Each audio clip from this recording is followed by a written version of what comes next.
Magandang araw mga bata, ang pag-aaralan natin ngayon ay pagsasabi ng katotohanan. Sa araling ito, ikaw ay inaasahan na makakapagsabi ng katotohanan ng anumang maging bunga nito.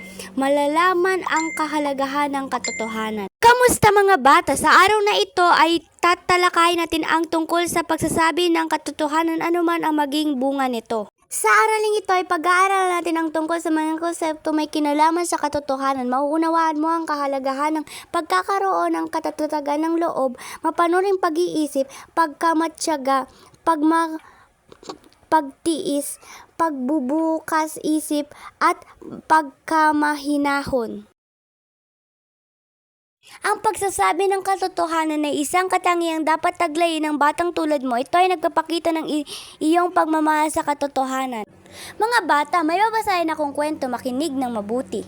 Ang pamagat ng kwento ay Si Matt na Matapat at Matatag by J. Lopo. Ano nangyari dyan sa loob?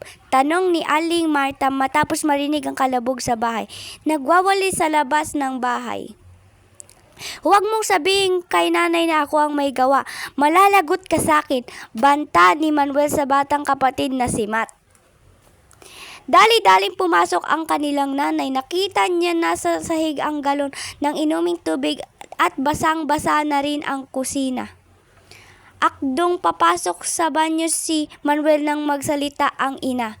Manuel, nakita mo ba kung sino ang may gawa nito? Hindi po inay, sagot niya. Ikaw, Matt, na may nakita ka ba baling ni Aling Marta? Inay, umpisa niya.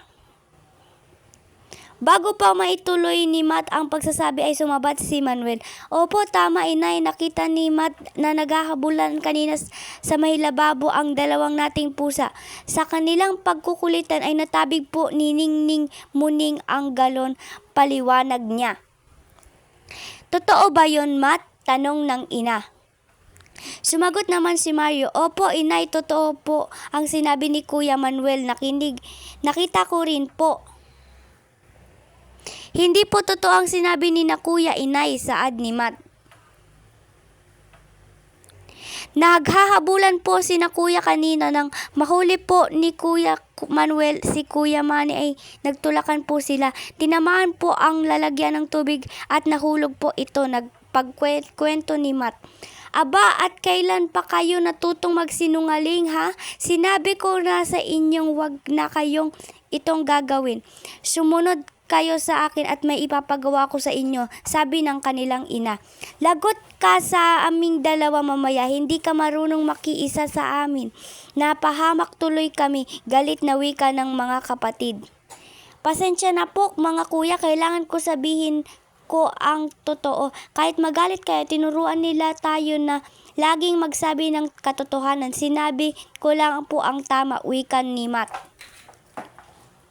Matapos makausap ng ina ang dalawa ay lumapit mga ito kay Matt. Hindi na kami galit, patawad at nagsinungaling kami at sinabihan ka ng gawin din ito. Sorry din sa pananakot sa iyo, pangako hindi na mauulit. Tinanggap ko ang paghingi ninyo ng tawad, sagot ni Matt. Tandaan ninyo, mahal ko kayo at ayaw kong lumaki kayong nagsisinungaling. Mahusay, Matt, ipagpatuloy mo ang pagpapakita ng katatagan ng loob sa pagsasabi ng katotohanan anumang posibleng mangyari, paliwanag ng ina. Nagkamayan silang tatlo at ngumiti sa isa't isa, tanda ng pag-aayos. Mga bata, ano ang natutuhan ninyo sa asog na turang ASP?